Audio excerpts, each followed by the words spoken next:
Mesdames, Messieurs, bonjour. Je m'appelle Pascal Gégère. J'ai le plaisir et l'honneur de commencer la série d'émissions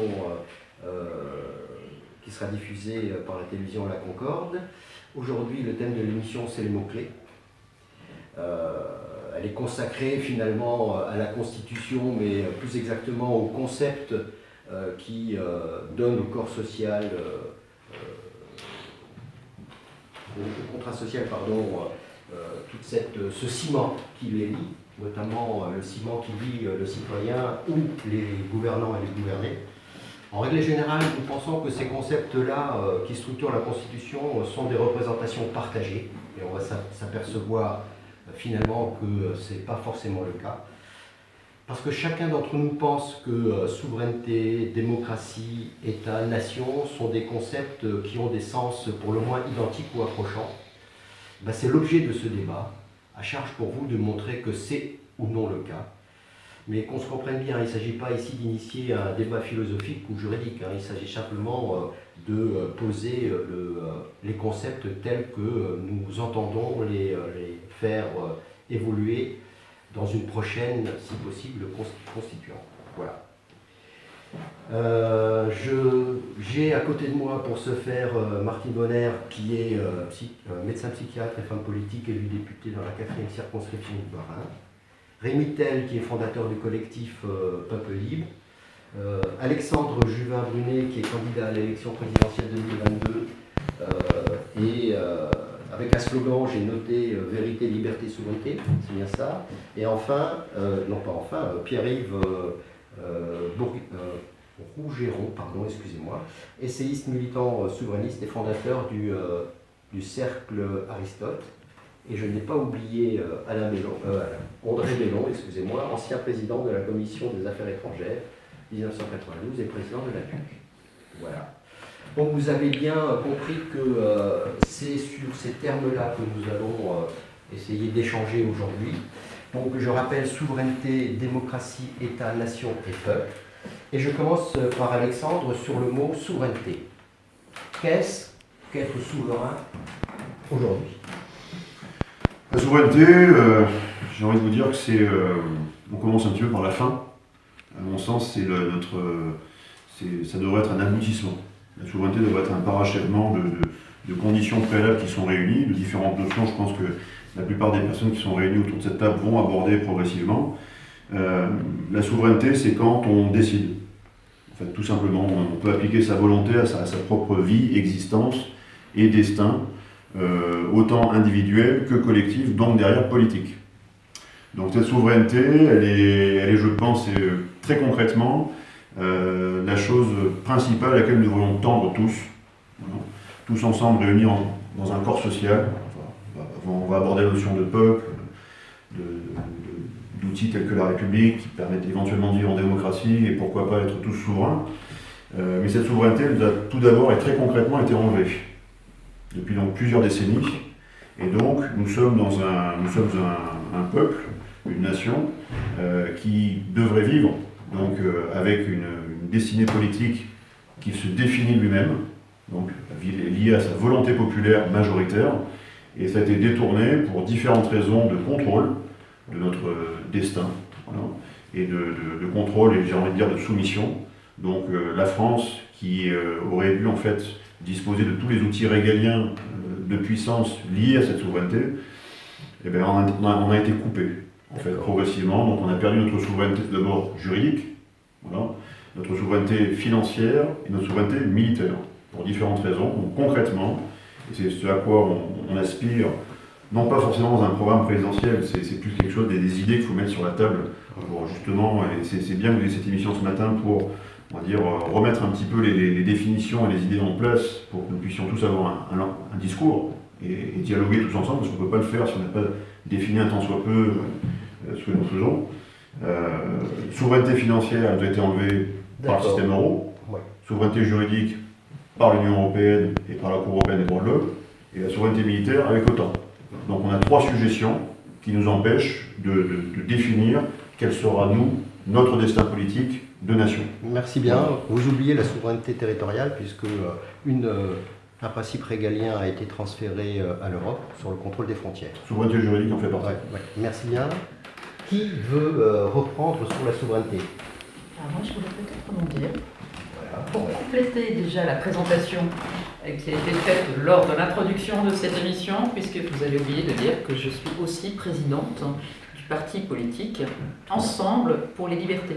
Ce qui me permet de rebondir sur cette notion, et moi j'aimerais mettre un focus sur la souveraineté du peuple, parce qu'aujourd'hui, un des objectifs est de redonner tous les moyens à ce peuple français de recouvrer toutes les libertés et donc de recouvrer sa souveraineté. Parce qu'en étant élu, et vous l'avez très bien dit, député, qu'est-ce qui se passe depuis déjà le mandat de la Macronie dans la réalité des débats parlementaires, c'est que justement, il n'y en a plus un seul. Justement, les députés ne représentent plus le peuple. Ils sont tous élus au suffrage direct. Ils sont dans cette magnifique maison de l'Assemblée nationale où ils doivent porter la voix du peuple. Et en fait, il n'en est strictement rien. Il n'y a plus aucune notion de souveraineté en France.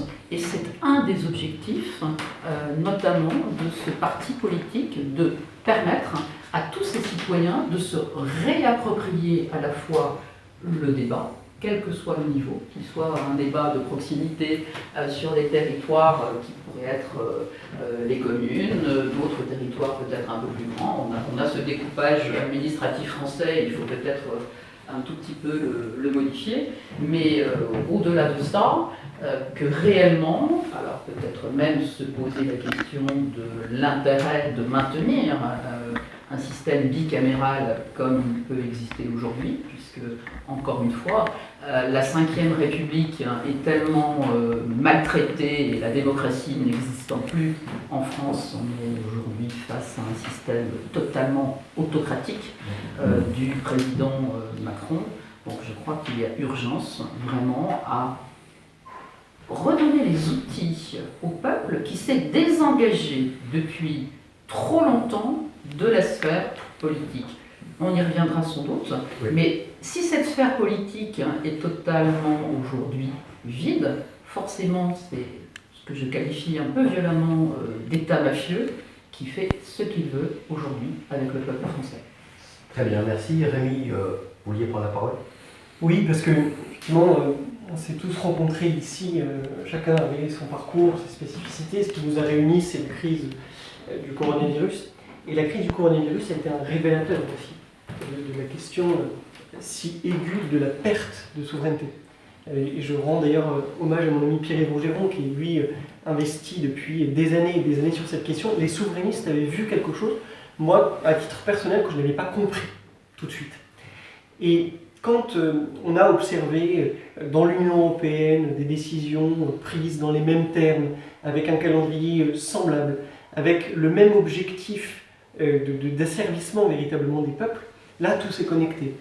La question de la liberté politique et la question de la souveraineté. Et aujourd'hui, et je pense qu'en ça la crise du coronavirus aura été utile, on voit bien qu'il ne peut pas y avoir de liberté sans justement cette souveraineté. On nous a présenté beaucoup l'Union européenne comme la garantie de la paix. On a plutôt l'impression qu'on est des co-détenus que des amis les uns avec les autres. C'est-à-dire que quand on est enchaînés ensemble, ouais, il est certes difficile de se battre. Ouais. Et vous savez bien que la Commission écrase complètement l'institution européenne, 32 000 fonctionnaires contre 7 000 pour le Parlement, et que Martine me corrigera peut-être, mais il me semble qu'à l'Assemblée nationale, 80% des lois votées sont en fait de la transcription en droit national de directives européennes. Exactement. Donc c'est un sujet majeur et je pense qu'on le partage tous ici. Je suis content de voir qu'Alexandre, tout le monde se.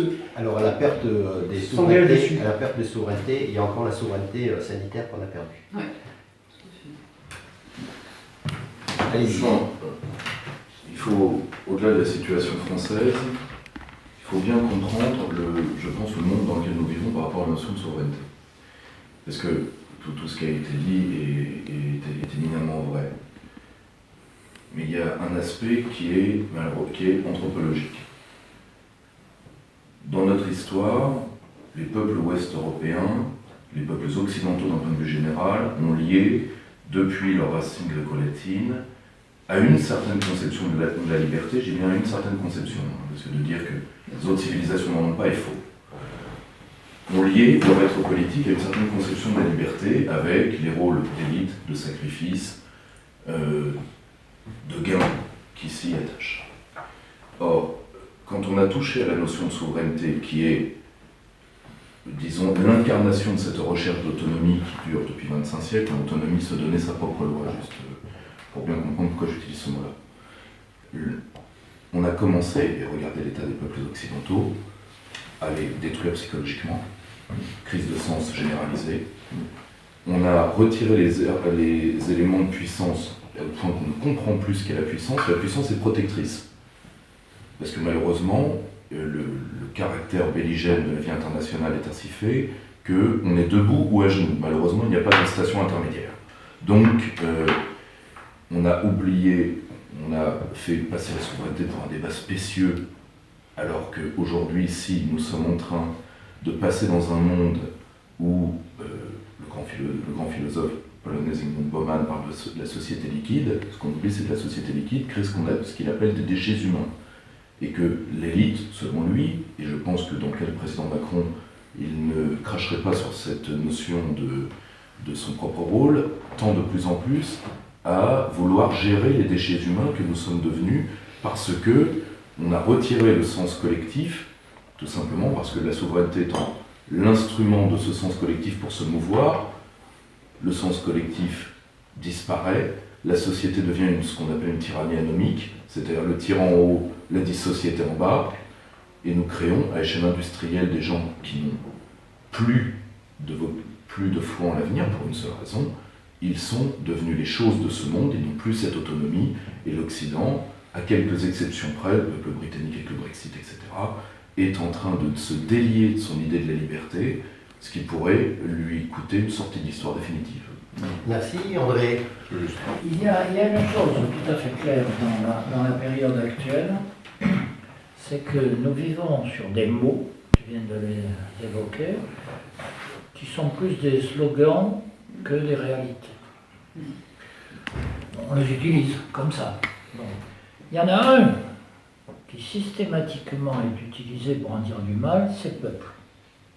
On ne parle plus du peuple que pour dire c'est méchant, c'est grossier, c'est vulgaire, c'est violent, etc., etc., etc. Or, toute la philosophie politique, démocratique, pour faire bref, est fondée sur l'idée de peuple. La démocratie, c'est le pouvoir du peuple. S'il n'y a plus de peuple, il n'y a plus de démocratie, bien entendu. Or, on ne sait plus du tout ce qu'est le peuple. Par exemple, j'entends Macron, à longueur de journée d'ailleurs, souveraineté européenne. Ça veut dire quoi? Ça veut dire qu'il y a un peuple européen? Ben non, il n'y a pas un peuple européen. Y a-t-il encore un peuple français? Ça, c'est une question intéressante. Mais pour la résoudre, il faudrait lui demander. Or, lorsqu'on lui demande 2005, il donne une réponse, et le président de la République, qui s'appelait Nicolas Sarkozy, répond en gros, je m'en branle, et il le fait quand même. Donc, la notion de peuple est tout à fait fondamentale, et je crois que c'est la base. Or, d'ailleurs, en l'article 3 de la Constitution, la souveraineté nationale appartient au peuple. Donc, est-ce qu'on peut continuer à avoir cet article 3, une pratique où on fait le contraire? Il y a eu 2 fois dans les 20 dernières années où le peuple s'est manifesté en tant que corps politique souverain. C'est ça un peuple. Le reste, c'est des gens, c'est une masse. Mais c'est pas un peuple. Un peuple, c'est un corps constitué politiquement. Il s'est manifesté 2 fois, 2005, en disant non au traité constitutionnel européen, et la deuxième fois, les Gilets jaunes. Je ne dis pas que les Gilets jaunes sont le peuple, je dis qu'ils ont fait réémerger l'idée de peuple. Bon. Or, les 2 fois, la réponse a été la répression. Une fois en créant une élection qui remettait en cause la précédente, la deuxième fois par la police. Or, Donc la question aujourd'hui, c'est nous sommes dans un conflit historique. Comment va-t-on le résoudre? C'est d'ailleurs pour ça qu'on a créé l'association mondiale constituante, parce qu'elle est l'instrument symbolique qui permet la reconstitution du peuple. Alors André, ce qui est bien, c'est le recentrage du débat. Alors qu'à l'origine, nous pensions prendre mot pour mot et que pense-t-on de ce mot-là, souveraineté, État, nation? Je m'aperçois que dans vos interventions, vous les liez tous. C'est-à-dire qu'on ne peut pas parler de un sans parler de l'autre. Donc, si vous voulez bien, on va reprendre de cette manière-là, c'est-à-dire que je ne vais pas vous interroger, entre guillemets, si tant est que je puisse vous interroger, mais vous faire exprimer sur un seul des mots. J'ai bien compris que vous voulez aborder ça dans son ensemble. J'ai bien compris, on ne peut dissocier la souveraineté du peuple, c'est clair. Tu as abordé la souveraineté, le peuple et la démocratie, c'est clair également, mais il y a deux mots, pour l'instant, que je n'ai pas entendus. Or, on s'aperçoit que si la souveraineté est affectée au peuple par l'article 3, dans la réalité, la souveraineté est mise en pratique par l'État. Et vous avez abordé l'histoire en disant que les gens vivaient, comment dirais-je, savaient pourquoi ils vivaient, etc., parce qu'ils étaient dans un État-nation. Aujourd'hui, il n'y a plus cet État-nation. En tout cas, il y a une déliquescence avec les organisations européennes. Mais aujourd'hui, l'État-nation, c'est plutôt l'État que la nation. Alors, attention sur un point. Si vous voulez, l'État, c'est de base quelque chose d'intellectuellement relativement neutre. C'est l'organe incarné de survie collective. Si vous voulez, être contre l'État n'a pas de sens en soi. C'est d'ailleurs généralement qu'on n'a pas d'idée, qu'on invente ce genre d'idée. Et l'État en soi a une logique. Contrôler, contrer pour protéger. Parce que l'État entretient la survie collective, donc il a parfois des œillères, contrôler, contrer. Bon. Mais le problème, c'est que l'État, qu'on l'accepte ou pas, il y a trois formes politiques dans la philosophie politique classique. L'Empire, l'État, la cité. L'État a été la seule à porter et la puissance et la liberté sur la longue durée. La cité a porté la liberté, elle n'a pas pu porter la puissance à cause de sa taille. L'Empire ne porte pas la liberté dans notre tradition. Et d'ailleurs, l'Union européenne, d'ailleurs, que Barroso, qui n'était pas avoir de bons mots, avait eu cette phrase tout à fait typique de la gange culturelle qui est l'eurocratie, j'ai passé 5 ans pour le savoir, qui est empire non impérial, ce qui ne veut strictement rien dire, mais quand on connaît l'Union européenne, on sait que le non-sens est un mode de gestion, et l'empire vit contre la liberté dans notre tradition. Or, l'État était, avec tous ses défauts, avec toutes ses critiques, l'État a pu porter la liberté et la puissance sur la longue durée. Donc, est-ce que l'État aujourd'hui est un État-nation? Je vous dirais que l'État-nation comme forme, c'est pas qu'il a disparu, c'est qu'il a été visé. Moi j'ai écrit un ouvrage sur l'histoire de la dette, quand vous avez toutes les revues patronales des années 70 qui disent textuellement le verrou à faire sauter c'est l'État-nation, et pourquoi ils vous disent ça? Et d'ailleurs ils s'en cachent pas, ils disent l'avantage c'est que la région est un très bon échelon parce qu'il peut être géré économiquement du dehors, parce qu'il est trop petit, donc il peut être géré économiquement du dehors, donc pour nous, patronat transnational, c'est bien de gérer des territoires du dehors parce que de dedans on a payé les ouvriers sont vociférants. Et les organisations internationales, c'est très bien, ça nous fait des guichets uniques. Bon, bah, si vous voulez, excusez-moi, c'est devenu un mode de gouvernement. D'accord. Donc, je vais repasser la parole à Alexandre. Donc, souveraineté, peuple, c'est deux mots qui vont ensemble. État-nation, c'est également deux mots qui devraient être à nouveau associés.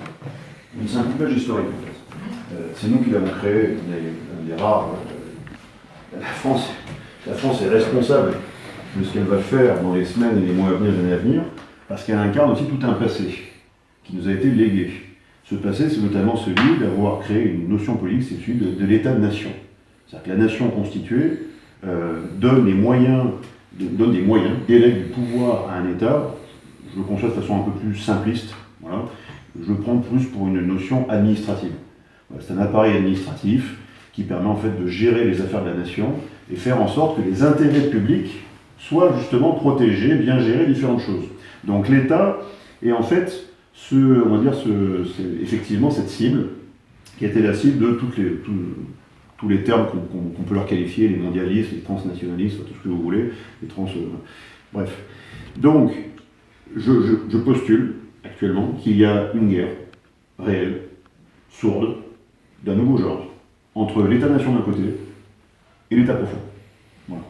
Et donc, s'il coupe progressivement, il coupe les liens entre la nation et son État, comme ils sont en train de le faire, par différentes méthodes d'infiltration, de pantouflage, tout ce que vous voulez, qui permettent en fait d'avoir non plus des fonctionnaires vraiment attachés au service public, au service des intérêts de sa nation, mais plus des intérêts, on va dire, extérieurs, avec éventuellement des puissances ou privées, voire pire encore, étrangères, avec de l'ingérence.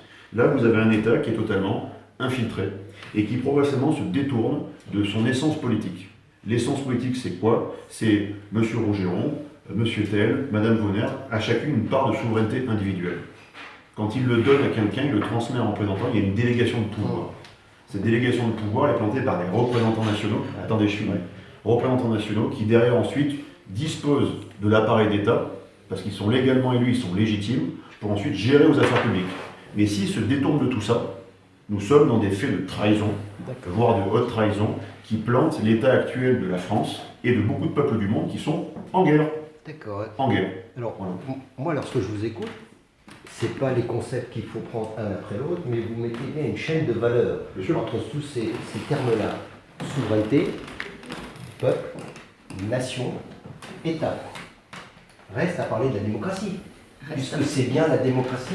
Alors, je laisse ensuite vous pouvez expliquer. Donc, ce que j'aimerais, alors je trahis déjà ma conclusion, ce que j'aimerais, c'est comment reconstituer ensuite, et ça va être notre débat global, cette chaîne de valeurs qui ne peut être dissociée. C'est bien ça. Donc, quand on parle de souveraineté, on parle de peuple, on parle de nation, on parle d'État et on parle de démocratie.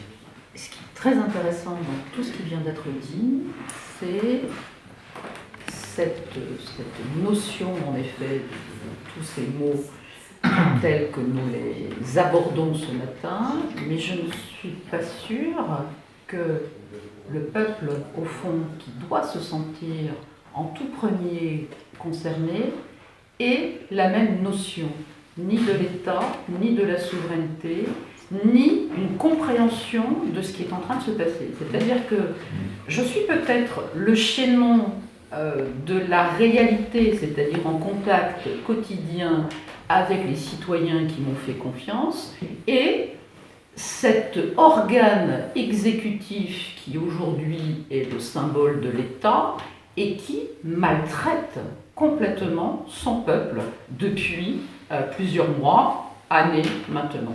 Donc, y faire entrer cette notion de démocratie serait absolument extraordinaire pour renverser la vapeur. Pourquoi je dis ça? Parce que ce peuple aujourd'hui est à genoux. On sent qu'il y a des frémissements pour qu'il, en tout cas, il aspire à se lever et à renverser, en tout cas, ce qu'il subit au quotidien, ce qui maintenant le gêne dans toutes ses libertés fondamentales et dans ses droits fondamentaux, de se déplacer, d'entreprendre, de prendre du plaisir dans un quotidien, tout cela n'est plus possible. Mais la difficulté pour ce peuple, c'est que l'État est un État qui est habituellement perçu comme un État protecteur.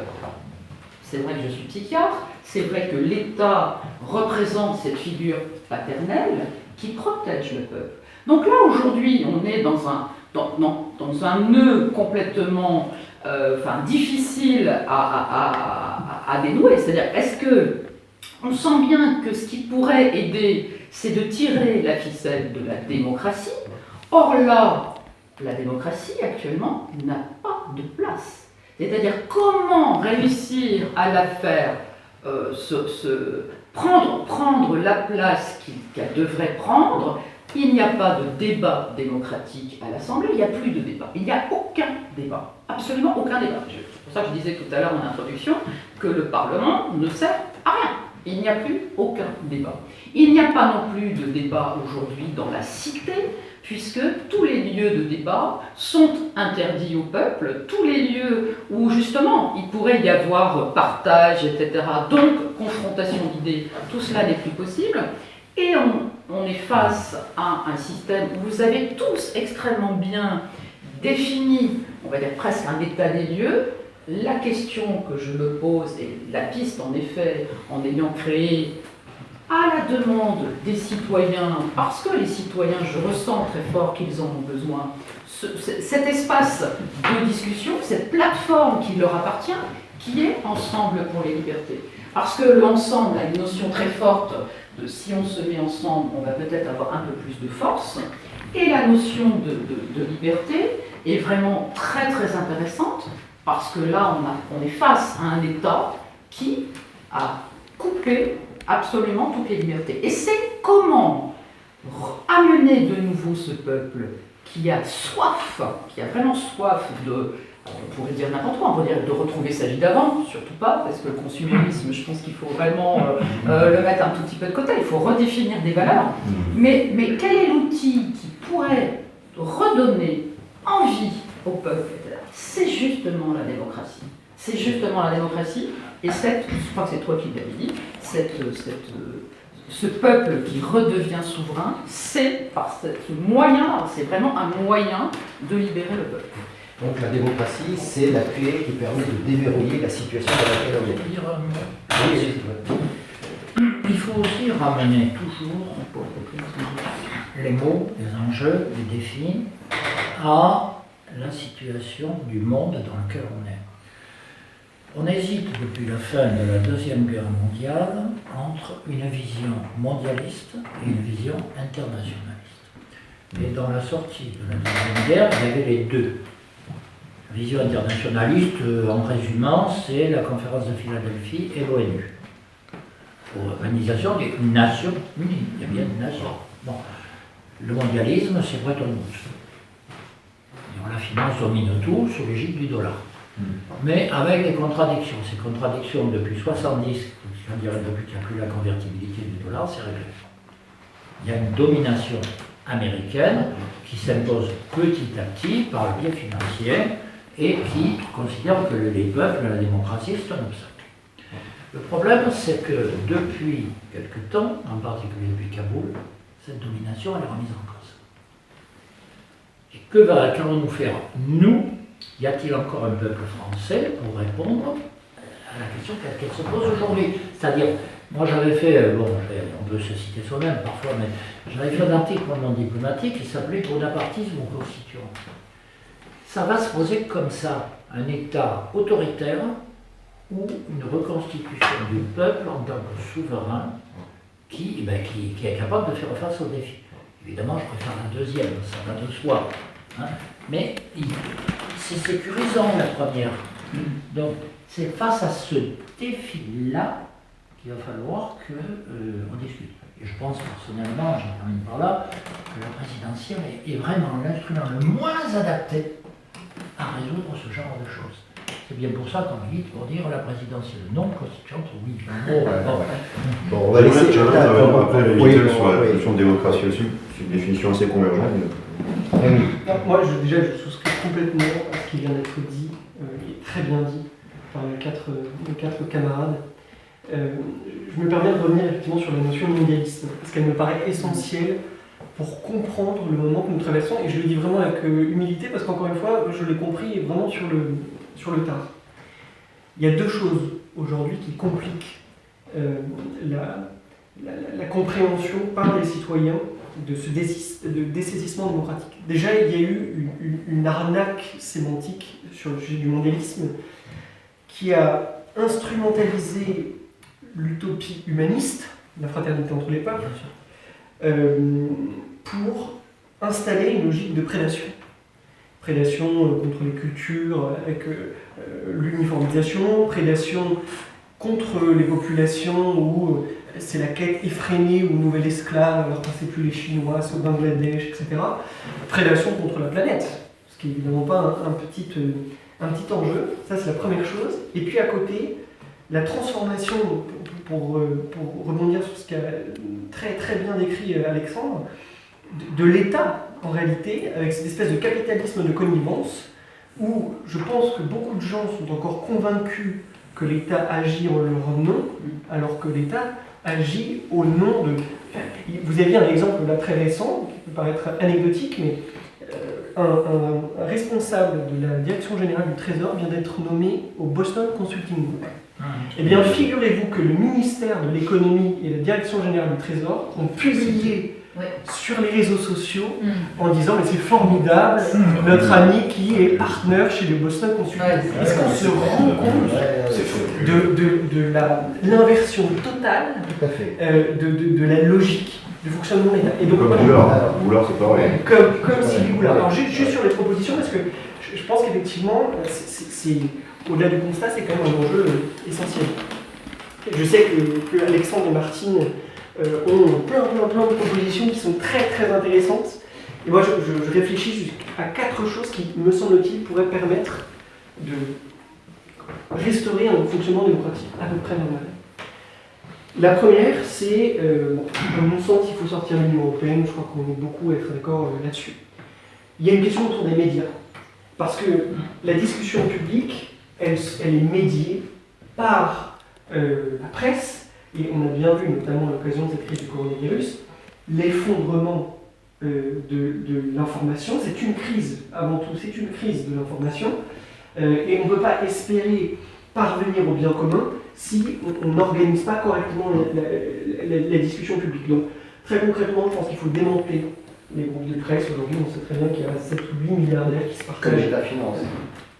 Exactement. Supprimer les aides à la presse, introduire une loi contre la censure. Hein, on a tous été victimes ici, cher Martine, Alexandre, Philippe, on a tous été victimes ces derniers mois de censure, ce qui est quand même absolument inouï. Enfin, pour dire les vérités établies scientifiquement. Anastasie revient. Et voilà. Et enfin, le référendum d'initiative citoyenne, qui je crois est un vrai sujet. Alors, je sais que Alexandre voulait revenir sur la démocratie. Oui, non. Oui, je le laisserai, il n'y a pas de souci.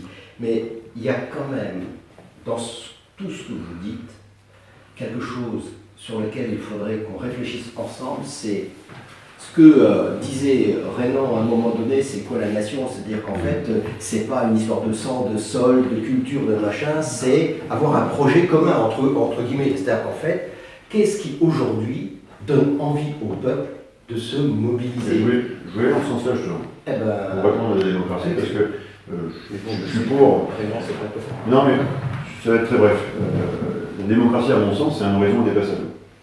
On veut aller vers la démocratie, on veut y converger, et c'est un état de perfection qui est jamais atteint. On veut y aller, ok? Mais comment la rendre souhaitable? Comment faire en sorte que les citoyens intellectualisent que pourrait être la démocratie qu'ils ne vivent plus depuis des années? Comme le disait Pierre Géron, ils ont même été conditionnés par un système qui même les a détournés en fait de ce que pourrait être une vie en démocratie. Et on l'a observé, on n'a pas fait le siège de la permanence de Martine Bonner, parce qu'elle allait dans le sens des intérêts du peuple, à mon sens, et on a fait le siège avec les comités de salut du peuple de certains parlementaires, et à ce moment-là, quand les citoyens se réunissaient sans trop savoir ce qui se passait devant les permanences pour réaffirmer qu'ils sont là et qu'ils ne veulent pas qu'il y ait ce vote contre leur liberté de déplacement, passe vaccinal, tout ce que vous voulez qu'il se fasse, eh bien en fait, ils reprenaient conscience de leurs droits à ce moment-là. Et ils reprenaient en fait confiance en eux. Conscience et confiance. Il faut les deux. Et il faut leur dire, c'est vous qui avez les clés en fait. Ils se sentent désappropriés. C'est même en fait, c'est pas inscrit dans leur génome, parce qu'on pourrait dire. Alors sur quoi faudrait... Et juste un dernier truc, vous parlez d'autorité, très intéressant. Les gens actuellement, le peuple français, est en grand danger, à mon sens, parce qu'ils confondent autorité et autoritarisme. On peut tout à fait vivre en démocratie avec une autorité manifestée, puissante. Par contre, ils essayent, ils montrent, ils donnent l'illusion d'un contrôle de la situation par de l'autoritarisme. Alors qu'ils devraient faire le job dans les 750 zones de non-droit qu'on a en France, ils ne le font pas. En fait, ils s'appliquent à appliquer une fausse autorité sur en fait, des citoyens qui sont parfaitement respectueux du droit. C'est ça le problème. Et ça, c'est un autoritarisme. Il faut faire très attention à ça. Et c'est un risque. Parce que les personnes sont en train de foncer vers cet autoritarisme, qui est une négation de la démocratie. On est en train d'arriver en tyrannie, et donc derrière, ce qui nous suit derrière, c'est la dictature, technologique et financière. On y arrive, parce qu'on confond les deux en fait. Un gros problème. Pierre, avant de penser une constitution, un droit constitutionnel, le premier problème qui se pose à nous, c'est définir le projet commun, le projet de vie que nous pouvons avoir au niveau du peuple français pour pouvoir redonner vie à la nation, recadrer l'État dans son action et assumer dans ces cas-là sa propre souveraineté. Je rebondis sur quelque chose, je réponds immédiatement. Il y a quelque chose de très important qui vient d'être dit par M. Bellon, c'est qu'il y a une notion qui a disparu, une notion cardinale de 2500 ans de pensée politique, c'est la notion de légitimité d'aujourd'hui. Et il faut bien se mettre dans la tête que nos adversaires, qui sont d'un point de vue sociologique, ce qui arrive à nos adversaires est assez simple. C'est ce qu'on appelle en théorie la loi des reins de l'oligarchie. C'est-à-dire, le gâteau se réduit, quand il y en a pour deux, il y en a pour moi. Terminé, réglé. Hein, fais-moi voir la part des prolos, ils en ont trop à main. Bon. Il faut le phénomène d'appropriation prédateur d'une élite comprador tout à fait classique, avec son lot de parvenus, de petits mecs, tout à fait classique. Tous les régimes autoritaires, tous les régimes totalitaires ont eu des petits mecs de ce type. Ça, c'est pas grave. Enfin, c'est pas grave. Si, c'est grave, mais c'est constant, si vous voulez. Il n'y a rien de nouveau là-dedans. C'est fondamentalement des hommes de main. C'est des laquais qui on a dit qu'ils seraient des maîtres et qui tueraient Père et Mère pour ça. Or, il y a une autre chose importante qui a été dite, c'est que la démocratie, ça je tiens à dire tout de suite, la démocratie est tout, et la Seconde Guerre mondiale nous l'a prouvé, avec des philosophes comme Churchill et De Gaulle et autres, la démocratie est tout sauf un régime faible. Parce que si on met dans la tête des gens que la démocratie c'est la faiblesse, ce qu'on a mis, ils vont payer. Vous rentrez chez vous, les dealers de porc cochère vous saluent, vous raquettent au passage, eh ben, préférez l'autoritarisme de Sarkozy, l'autoritarisme de Darmanin, parce que nous on va vous en débarrasser, des gens qu'on a laissés, on va vous débarrasser du lierre qu'on a laissé pousser sur votre propriété. Bon, or, ce qui est, et malheureusement c'est une pensée qui est en train de renaître, la démocratie c'est les faibles, et comme c'est les faibles, personne n'a nécessairement envie de la vie du faible, donc, et c'est d'ailleurs pour ça que, et ça il ne l'avoue jamais, mais quand on est en Union Européenne, on se rend compte qu'en fait ils ont une pensée qui n'est pas profonde mais qui est articulée. C'est-à-dire que pour eux la démocratie c'est, selon le vieux mot de Michel Crozier, l'ingouvernementabilité. Les peuples sont mal élevés, hein, ils sont roux et sont mauvais, ils demandent des trucs, ils fument du gasoil, enfin, ils fument pas le gasoil, ils roulent au gasoil, ils sont des gauloises, ils sont roux, ils sont mauvais, donc déjà, vous comprenez bien que ces gens-là sont ingouvernables. Ces gens-là ne réagissent qu'aux stimuli primaires, donc à la peur. Et c'est pour ça, et ça c'est terrible. Et au nudge. C'est terrible. C'est que aujourd'hui, prenons le cas depuis la guerre froide, que nous a-t-on vendu, mis à part de la peur, depuis la guerre froide le terroriste kébabier, le virus assassin, dormez tranquille, braves gens, tremblez sous la couette, je suis là. Or, non mais, la démocratie, c'était pas ça. La démocratie grecque, c'était pas ça. La démocratie moderne, c'était pas ça. C'était déjà, premièrement, d'élever les individus, on les a abaissés. Or, on a détruit, et c'est là où, bien évidemment qu'il faut le RIC, mais il faut bien voir qu'il y a deux conditions qui sous-tendent le RIC. Premièrement, évidemment, l'Union Européenne, parce que pour les connaître, eux, ils ont une vision très classique du référendum, c'est-à-dire voter, on annulera. Et c'est pour ça, par exemple, qu'ils ont une haine pour y avoir assisté, qui est délirante du système suisse, parce que tout simplement, c'est pas qu'il existe. Ils s'en fichent que le système suisse existe. Ils disent juste à les Suisses, pourquoi vous les annulez pas après? Nous, c'est ce qu'on fait. Pourquoi vous le faites pas? Vous êtes trop bêtes pour le faire. Or, les Suisses, c'est vous savez, c'est le prix de la confédération pour nous. Sinon, on se divise en cantons. C'est comme le fait de ne pas avoir d'armée offensive, c'est notre prix historique. Le problème, c'est que tu parles à des eurocrates pour qui l'histoire n'est pas une catégorie. Donc, pourquoi faire J'ai assisté, moi, c'est des bas de sourds. Or, un seul point, c'est parce qu'aujourd'hui, c'est une vision court-termiste de ces gens-là. C'est pas une vision à long terme. Ah non, pas uniquement, parce qu'ils ont une vision qui est tout simplement oligarchique, c'est-à-dire nul ne nous dépasse. Et mais quelle idée de demander aux bergers du Valais de voter. Enfin, vous êtes délirant. Pardon, non, je vous laisse terminer. Juste une dernière phrase. La deuxième chose, c'est évidemment la liberté de débat, mais surtout la liberté d'expression totale. Je veux dire pourquoi. Parce qu'on a fait entrer toute une part de l'ancienne revendication politique légitime dans le domaine du tabou et de l'indicible. Par deux manières, l'humiliation nationale, c'est-à-dire que tu n'as plus le droit de parler de la France, mais à part pour cracher dessus, parce que bon, finalement, c'est normal de retirer des droits à ce peuple. Regardez son histoire, ils ont minoré les femmes, esclavagisé les Noirs, etc. Toute la gange qu'on entend à longueur de journée suite d'allumer France Inter. Et deuxièmement, comme les médias sont avant tout là pour dire disciple, indicible, la population se dit même, attendez, ce n'est même pas que je suis interdit par la loi, on a 5 lois sur la liberté d'expression en France, ça fait beaucoup quand même pour une démocratie. Et c'est que dans le cercle de ce que Alain Minck, le grand métaphysicien, appelait le cercle de la raison, je n'y suis pas, donc, et ça c'est la porte ouverte à la psychiatrie punitive, c'est-à-dire, vous voyez, vous n'y êtes pas, donc il y a bien un problème, donc vous nous laissez gérer, et on gérera vos problèmes mentaux après. Vous voyez, ça doit sous-tendre le RIC, c'est-à-dire d'abord, ce que vous vivez existe, déjà, une politique de la reconnaissance et une politique de vous avez le droit de le dire et vous avez le droit de l'affirmer, c'est-à-dire de libérer la parole. Une fois ces deux conditions faites, tu auras le RIC que tu veux. Avant, je pense que c'est très difficile. Ça peut être très dangereux. Oui, je voulais rebondir sur deux choses. Peut-être pour qu'il n'y ait aucune confusion, la notion d'Union européenne, et je crois pour certains d'entre vous ici, peut-être sortir de l'Union européenne. Je pense en tout cas, de mon point de vue, qu'il faut peut-être être un tout petit peu plus attentif à ce qu'on y met derrière.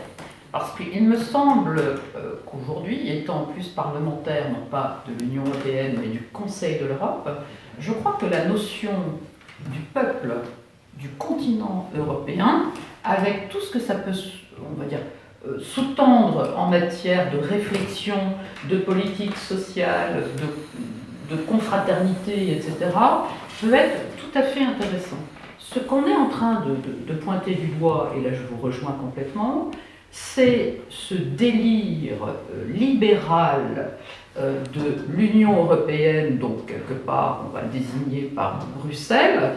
J'ai parlé Strasbourg, vous avez bien vu, alors que le siège du Parlement est à Strasbourg, mais je vais épargner Strasbourg par chauvinisme, et donc je vais désigner Bruxelles, parce que le dysfonctionnement qui s'appelle, encore une fois, tout à l'heure je parlais de l'État mafieux, mais là on pourrait parler de la mafia de l'Union européenne, avec des lobbies à tous les étages. Je crois qu'il y a un bureau de députés et 3 bureaux de lobbyistes.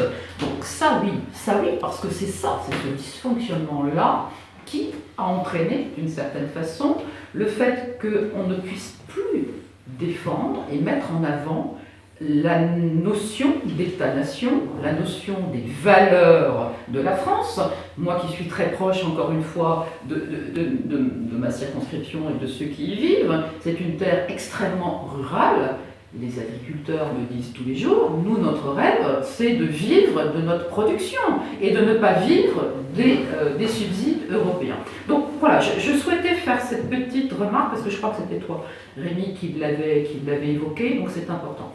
Et rebondir sur cette notion de RIC, parce qu'en effet, je crois qu'aujourd'hui, on confond un peu tout, et merci d'avoir repositionné le RIC comme un outil, mais à la condition là encore, de se le réapproprier pour ce qu'il est et pas lui faire porter la possibilité d'un seul coup de tout régler, c'est-à-dire on va faire le RIC, on va faire des référendums, etc. et ça va tout régler. Non, il faut vraiment que les citoyens, là aussi ça mérite un tout petit peu de pédagogie, qu'ils se réapproprient en effet ces notions de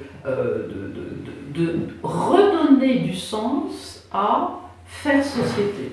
Et ce sens qu'ils veulent redonner, on en revient à ce qu'on disait tout à l'heure, le peuple souverain, le RIC en effet, peut-être un moyen d'expression, ce référendum d'initiative populaire, peut-être un moyen citoyen, peut-être un moyen d'expression et un outil qui permet de repositionner l'expression du peuple à sa juste place, et notamment, on va dire, en dynamique avec la Constitution, parce que c'est bien ça le problème. Et tout à l'heure... J'aimerais rebondir sur le rebondissement.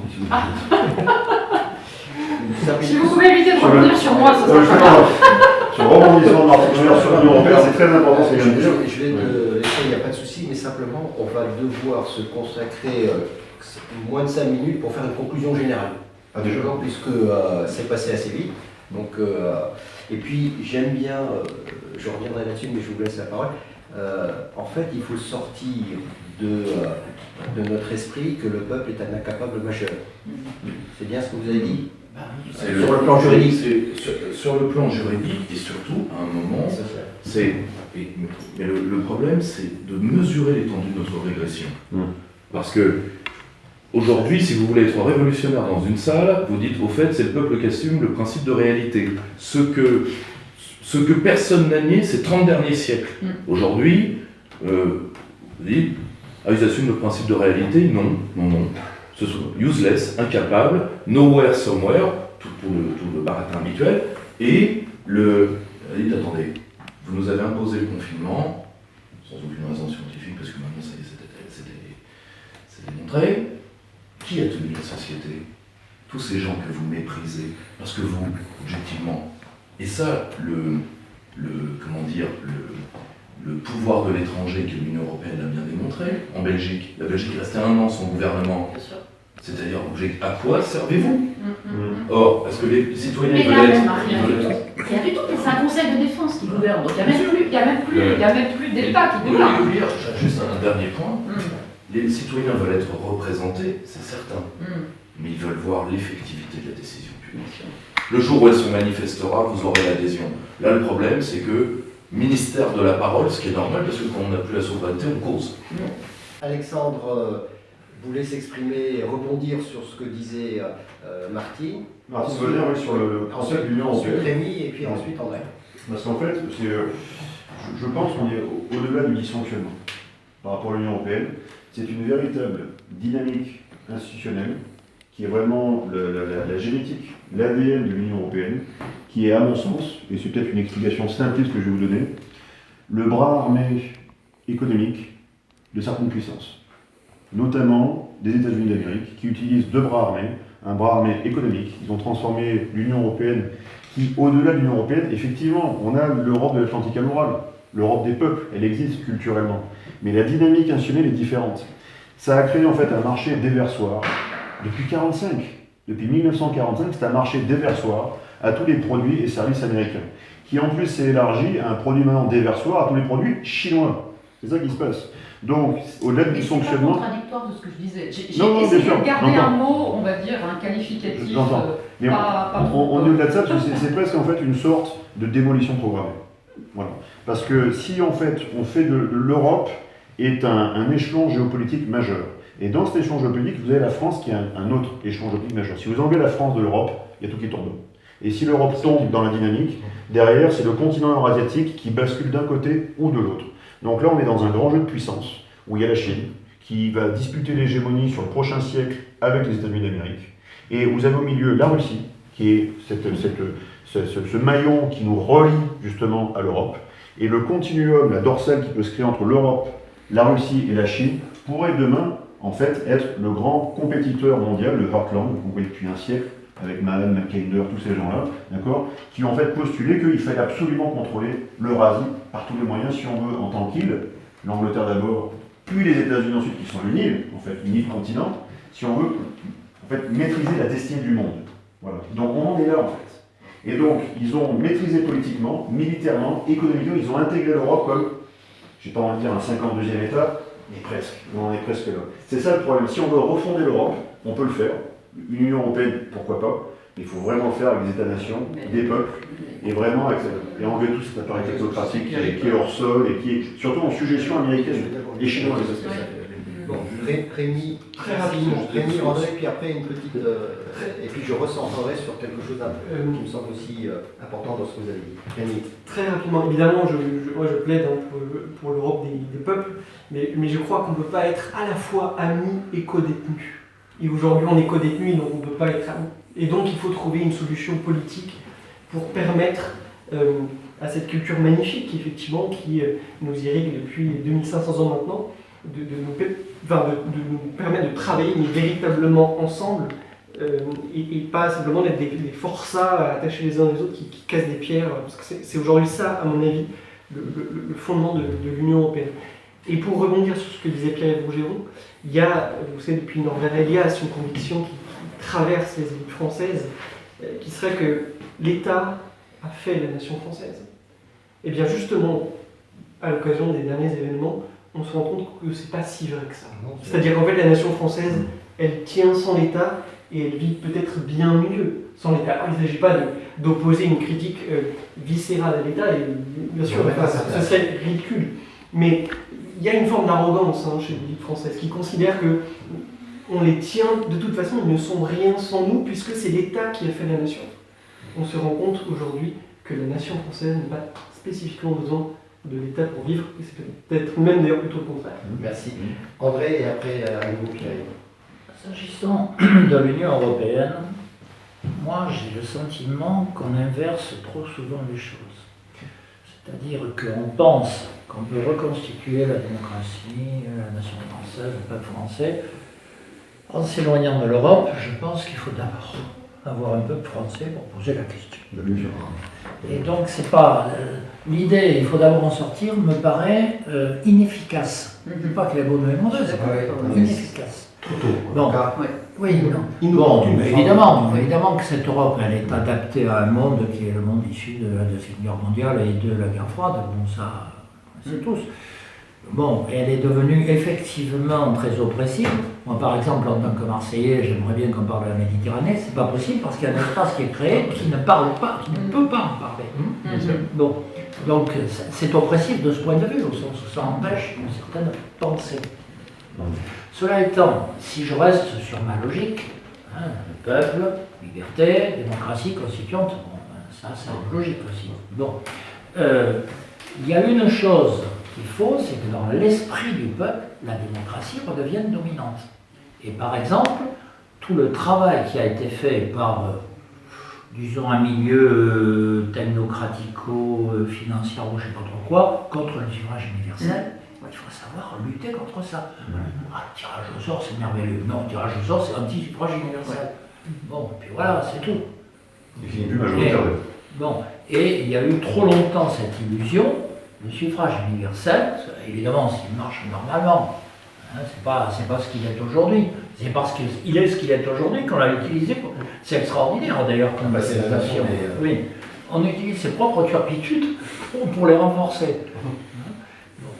Il y a nécessité de rappeler que le suffrage universel, c'est le peuple, et que donc, il n'y a pas des citoyens merveilleux qui seront supérieurs aux autres, il y a le peuple, tout le monde en fait partie, tout le monde. C'est pour ça qu'on doit valoriser ce genre de concept contre toutes les tentatives qui ont été faites pour l'empêcher. Et de ce point de vue, le RIC, c'est quand même le suffrage universel, soit dit en passant. Bon, l'idée qu'on ramène tout sur le plan institutionnel au RIC, c'est pas sérieux. Bon, en revanche, moi je prends un exemple auquel je tiens beaucoup, ça peut discuter, s'il y a une loi qui est votée, et quand même dans la déclaration des droits de l'homme, la loi c'est l'élément clé qui structure la société politique. Bon. Si une loi est votée, elle doit être ou pas, on peut en discuter, ça de la conformité constitutionnelle. Mais il y a le Conseil constitutionnel, c'est l'organe politique. Bon, mais si on remplaçait le conscience par RIC au cas où, c'est-à-dire les citoyens qui ont fait la Constitution sont chargés de contrôler le respect de la Constitution. Ça donne un sens là, le RIC. Tout à fait. C'est des contre-pouvoirs populaires. Alors, merci André. Pierre, je voulais rajouter. Juste, c'est des points de détail, mais je pense que ça peut avoir son importance. Premièrement, moi ce qui me choque, Parce que, avant tout, moi, j'ai fait le cercle Aristote est avant tout un organe militant, mais un organe scientifique. Donc, nous avons traduit 9 ouvrages de sciences politiques en 3 ans, qui ont tous été des succès d'édition grâce à des éditeurs courageux. Je pense à Damien Serrier, que c'est l'édition du Toucan l'Artilleur particulièrement. Et en réalité, on ne se rend pas compte du retard du débat politique sur la réalité des choses. Je vais vous donner l'exemple avec l'Union européenne. Et même des gens avec qui que j'adore, la figure du tonton que j'aurais aimé avoir, quelqu'un comme Charles Gave, dit l'Union européenne c'était bien jusqu'à l'acte unique. Non, cette vision-là malheureusement est historique. Aujourd'hui on sait que, parce que les gens font une erreur de parallaxe, ils disent sous De Gaulle ça a été maîtrisé, parce que c'était De Gaulle en face. Le problème c'est que c'est pas l'Europe de De Gaulle qui était bien et après c'est devenu mauvais, c'est l'Europe a toujours été ce qu'elle devait être maintenant. François Denord, Antonin Cohen, aujourd'hui, le débat historiographique est plié. Est plié aux États-Unis, plié en France, plié partout. Mais on lire le discours de Pierre Mendès France. Pour le traiter de la une démocratie peut choir de deux manières, etc. Or, le problème, c'est que De Gaulle est l'accident de la construction européenne. On fait l'erreur de parallaxe. Or, aujourd'hui, moi, pour avoir été en face de l'eurocratie, moi, c'est ce que je dis aux gens qui... Moi, je comprends tout à fait qu'il faut repolitiser au sens noble le peuple, bien évidemment. Le problème, c'est comment voulons-nous les repolitiser quand on va leur dire la vérité. Qu'est-ce que tu veux? Tu veux la dignité pour tes enfants, d'accord. Donc tu voudrais une économie un tout petit peu innovante qui puisse garantir ton niveau de vie à base d'industrie, vu que c'est l'industrie qui maintient le niveau de vie de la population. Pas possible. Ça, pas possible. Ça, pas possible. Je vais vous donner un exemple tout bête. Moi, je suis un amoureux de la cause animale. On me dit, il n'y aura plus, si vous voulez, d'abattoir torture. Admettons ça. Parce que ça, une partie de ma classe d'âge, c'est sensible à ça. On dit, la France peut les interdire. Déjà, premièrement, d'un point de vue sanitaire, très difficile à cause de la communautaire. Et deuxièmement, admettons, vous le faites, même par référendum, même par RIC. Condition animale. Les abattoirs torture vont en Allemagne avec des ouvriers polonais, ils reviennent avec de la viande trop chère, et vous tuez les vôtres. Donc, vous voyez, c'est malheureusement, et c'est ce que j'ai... Moi, les 5 ans que j'ai passé à l'Union Européenne pour avoir parlé aux eurocrates, premièrement, ils ont un projet, contrairement à ce qu'on pense. Pour eux, les populations, ils sont dans la logique de l'homme en trop. Ils écraseront les populations si nécessaire. La Grèce, on n'imagine pas le plaisir que ça a fait aux fonctionnaires allemands particulièrement de faire ce qu'ils ont fait, et ils ne demandent qu'à le refaire. Et c'est ce que je dis parfois à certains de mes amis, ce qui les hérisse. On peut dire ce qu'on veut. Moi, tous les eurocrates que j'ai croisés, le seul homme parmi les parlementaires européens qui le respectait, c'était Farage. Tout le reste, pour eux, c'était des gens qu'on rachetait, parce que quand vous êtes parlementaire européen, vous avez un nombre de privilèges absolument exorbitant. Dernier point, là aussi qui est un point de détail, mais je pense qu'il faut quand même le dire. Moi, à titre personnel, j'appartiens à une génération, si vous voulez, qui est plus, parce qu'elle a été élevée avec des enfants d'immigration, qui est plus proche du Maghreb, plus proche de l'Afrique, et pour beaucoup dans ma génération, plus proche de l'Asie. Si vous voulez, par exemple, ma fille est eurasienne. Si vous voulez, l'Europe n'est plus, là c'est un fait générationnel, n'est plus, ça se voit dans les connexions de réseaux sociaux, dans les recherches, etc. Ça se voit dans les grands mouvements culturels. Enfin, aujourd'hui, vous avez plus de gens qui s'intéressent à ce qui se passe en Corée du Sud par la K-pop dans ma génération que qui s'intéressent à ce qui se passe à Berlin. C'est un état de fait. Or, le problème, c'est que la mondialisation s'arrêtera parce que c'est un phénomène capitalistique et technique. Mais la planétisation, au sens de théâtre de Chardin, mais je trouve le mot joli. Et ce sentiment-là ne disparaîtra pas. C'est-à-dire que aujourd'hui, qu'on le veuille ou pas, une large partie de la France, de l'avenir de la France, passe parce que nous sommes aussi un pays océanique, parce que nous avons 2 400 000 de nos compatriotes qui, je le rappelle, l'eurocratie a dégradé les dom-toms et les a mis dans la zone Caraïbe, c'est-à-dire que pour l'Union européenne, ce ne sont pas des parties de nos territoires. Et je rappelle que beaucoup de pays européens ont voté à la Commission de l'ONU pour que nous perdions la Polynésie. Or, ce qui ça est un acte quasiment, excusez-moi, c'est un acte quasiment de guerre. C'est un acte de guerre. Or, l'avenir passe par le Pacifique, parce que nous on y est dans le Pacifique et c'est l'océan de l'avenir.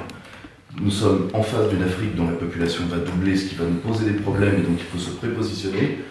je pense que l'Union européenne nous a, enfin que même le sentiment européen nous a fait bouder une partie du monde qui va se rappeler à nous, même la grande latinité. Si vous voulez. Les entreprises françaises ne veulent pas aller en Amérique latine, c'est un des seuls continents que nous fascinons encore, pour avoir des rapports quotidiens avec.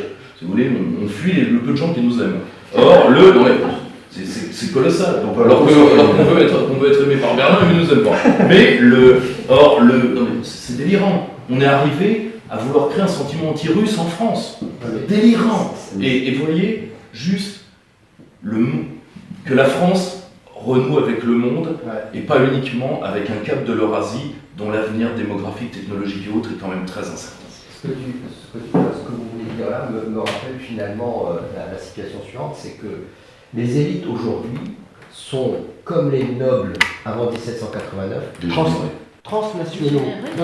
Dégénérés. Oui, non, mais, Dégénérés, oui, décadents, je voulais pas axer là-dessus, mais ils sont transnationaux. C'est-à-dire que, Non, mais moi je suis complètement d'accord. enfin bref, mesdames et messieurs, on va conclure par un tour de table rapide sur votre sentiment sur ce type de débat, parce que ce qui est intéressant, moi je retiens en fait deux choses. La première, c'est qu'effectivement on ne peut pas parler d'un concept sans voir toute la chaîne de valeurs, souveraineté, peuple, nation, État, démocratie. J'ai bien retenu que la démocratie, c'est un but, c'est une destinée, un horizon, et je parlerai de destinée et pas de destin, parce que la loi divine n'a rien à faire là-dedans, c'est une loi d'homme ou de femme. Ça, non, je retiens aussi mais ça c'est ma propre approche. J'ai retenu qu'en fait, une des actions que nous devrions mener, c'est comment s'y prendre pour changer le regard des élites sur le peuple.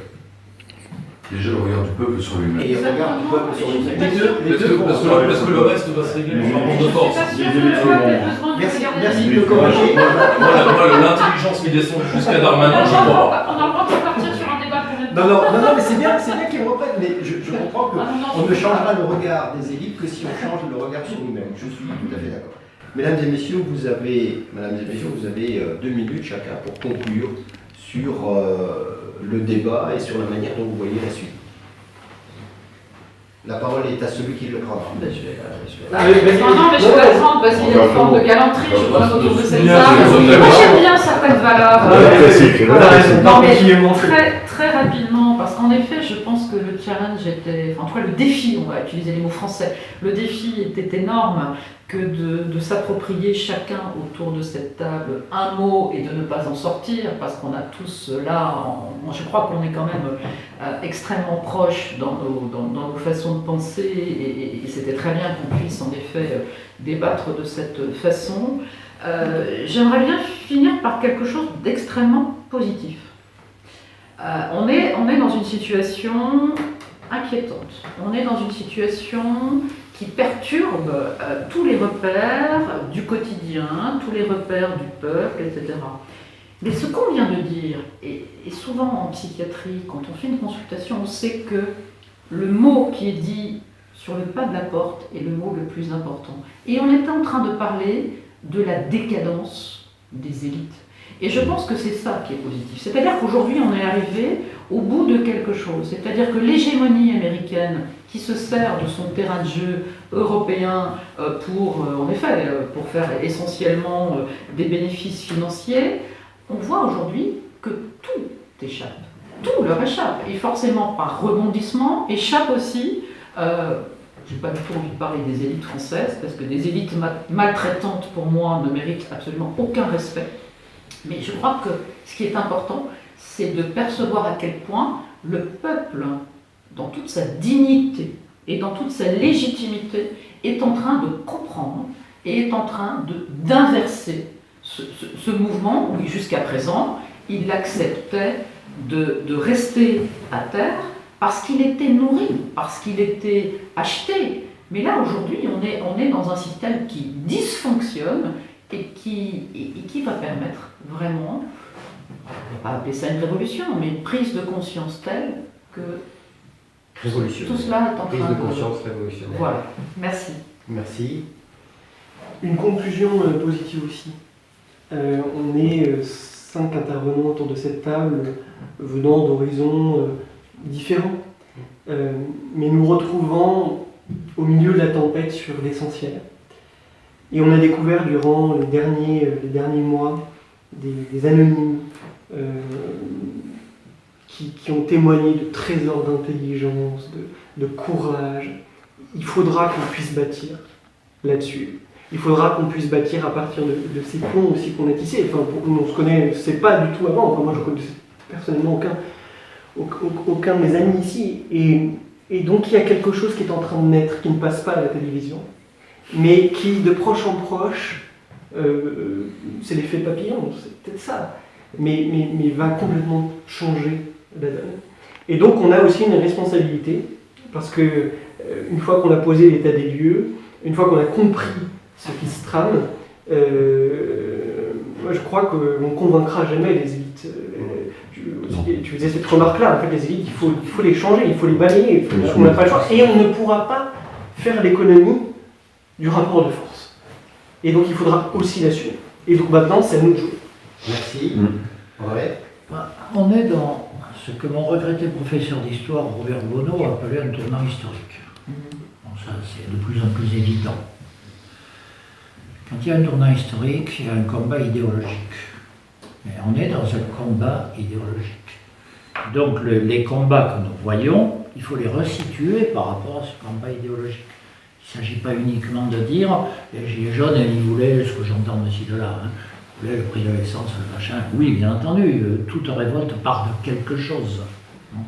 Il n'empêche que c'est à resituer par rapport au combat idéologique majeur qui porte sur les mots que nous venons d'évoquer. Et ce combat, alors la question de l'élite, de ce point de vue, à l'extrême, est une question absurde. Il n'y a pas à convaincre une élite qui, par principe, est porteur du discours inverse de celui. Bon, c'est un ennemi, c'est un ennemi. Voilà. Mais le combat est, pour moi, avant tout idéologique. Il faut qu'on se situe là-dedans et qu'on fasse passer un certain nombre de thèmes. Je prends très rapidement un exemple. J'ai fait un nombre de conférences pas possibles sur le peuple, la démocratie, le machin, le truc. Chaque fois que je dis peuple, il y a quelqu'un dans la salle qui me dit ben, c'est pas possible, c'est sale, c'est machin, nanana. À quoi je lui dis en général, vous savez que vous en faites partie. Alors une fois sur deux, la personne s'en va. Là, il y a un combat. Parce qu'elle fait partie. C'est comme ça. Et c'est pour ça que j'insiste sur le suffrage universel. Tout le monde en fait partie. Le combat est au sein de tout le monde. Donc, il faut resituer tous nos débats en ce moment par rapport à ça. C'est là qu'on gagnera ou qu'on perdra. Mais on ne peut pas éviter ce combat. Merci André. Alexandre. Écoutez, il faut prendre un principe largement accepté, essayer de rester toujours sur une note positive pour façonner un futur souhaitable, désirable pour tous. Je vais rester dans l'ordre de la pragmatie. Je vais rester pragmatique par rapport à ce qu'on vit. On décline depuis un siècle. Voilà. La Grande Guerre a sapé la vitalité de ce grand peuple, que nous incarnons aujourd'hui encore. Un grand peuple séculaire millénaire. Mais 14-18 a été une boucherie. Et ensuite, ça a été parachevé par une véritable défaite, cette fois-ci morale et militaire bien sûr, mais qui nous a donné l'illusion d'une victoire en 1945. Je précise d'ailleurs qu'en 1945, et tout ce qui s'est passé entre 40 et 1945, nous vivons avec des habits différents, dans une situation qui est, somme toute, assez mimétique, avec de la collaboration, de la délation, différentes choses, des comportements abjects qui pourraient pousser demain certains Français à dire « Stop, je vais me venger ». Et c'est ce qu'on avait en 1945 d'ailleurs, où De Gaulle est arrivé et est revenu pour rétablir une forme d'ordre, par la loi, par des tribunaux d'exception, pour faire en sorte que la loi soit ce principe qui empêche le déclenchement d'une guerre civile, qu'on avait vécu en 1792 déjà. On les connaît les guerres civiles en France. Il a fait l'envoi en 1945. Donc ce qu'on vit actuellement, c'est quelque chose de très dangereux. Une situation vraiment délétère qui pourrait basculer une guerre ou un conflit de tous contre tous, et ils sont en train de le préparer. Ils font exprès pourquoi? Parce que eux, ils ont deux options. Soit je vous soumets, et toute notre société sera soumise à leur paradigme tyrannique, dictatorial, tout ce que vous voulez. Si on n'arrive pas à vous soumettre, on aura mis, excusez-moi du terme, assez de merde sous le tapis, pour que tout explose quand on aura plus le pouvoir. Parce que pourquoi? Demain, si un État est failli, c'est un boulevard pour en reprendre le contrôle. les États faillis. Donc ils vont tout faire pour essayer de dynamiter toute la cohésion nationale. Ils le font actuellement. C'est clair. Donc, pour rester sur une note, on va dire, un peu positive et pragmatique, tout ce qui nous berce actuellement depuis un siècle, il faut qu'on en sorte. Cette illusion de victoire qu'on a en 1945 a créé une sorte de providentialisme chez les Français. Ils pensent que c'est les Russes qui vont nous sauver, ou les Américains qui vont nous sauver, ou QAnon, ou Trump, ou les autres. D'accord? C'est pas ça. C'est la providence qui est en nous, en chacun de nous. Parce que si les Américains débarquent ou les Russes débarquent, il va falloir payer au passage. Et encore sur une soumission, une suggestion qui va durer encore un demi-siècle, voire un siècle. C'est hors de question. Maintenant, on a payé cette dette de 1945, il faut qu'on reprenne le contrôle. Et donc pour ce contrôle, il faut que le peuple reprenne confiance en lui et y aille. S'il n'y va pas, qu'il n'a pas ce courage de passer du spéculatif, de la guerre idéologique nécessaire avec des grosses têtes, on va se le dire, mais on va dire aux urnes ou à la rue, peu importe, j'ai envie de vous dire peu importe, si on ne passe pas à cet opératif, spéculatif, opératif, et on se met les mains dedans, sans effet. Parce que l'histoire n'est pas, l'histoire déjà écrite par les vainqueurs, actuellement, Toujours. nous sommes les perdants. Réécrit. Voilà, mais actuellement, nous sommes les perdants, pour l'instant. Mais ce ne sont que des batailles. Donc on pourra en gagner d'autres, et pourquoi pas la guerre. Mais si on gagne cette guerre, ce sera l'État-nation qui aura gagné, avec une nation derrière forte, contre un État profond. Et ça va faire un jeu de dominés ensuite. Merci. Donc il faut se battre, et ça c'est le courage. Nous ne sommes plus une société guerrière. Il faut que les gens réapprennent le courage moral, intellectuel, et derrière, physique. Il faut y aller. Merci. Donc il faut aller au convoi de la liberté. Vendredi, merde. Moi, il y a, il y a deux choses qui... il y a trois éléments qui me font quand même espérer, ayant par mon équipe des correspondants dans une quarantaine de pays, les Français ne se rendent pas compte qu'ils admirent des tas de modèles étrangers qui sont très sympathiques. Il n'y a pas de problème là-dessus. Mais par exemple, prenez la crise du corona, très peu de peuples ont résisté autant que les Français. Tout le monde pense que les Français sont des lâches, machin. Ça, c'est le truc qu'on leur a mis dans la tête parce que si on en sait pas qu'ils sont quoi, c'est qu'on veut en faire des quoi. La nuance.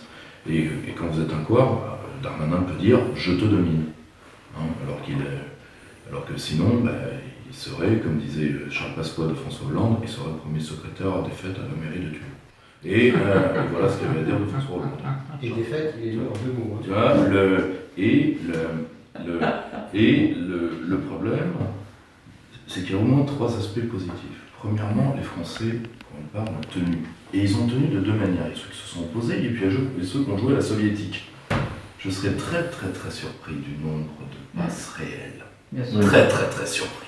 Or, ils ont joué ça à la soviétique, c'est-à-dire, ok, tu es plus lourd, plus fort que moi.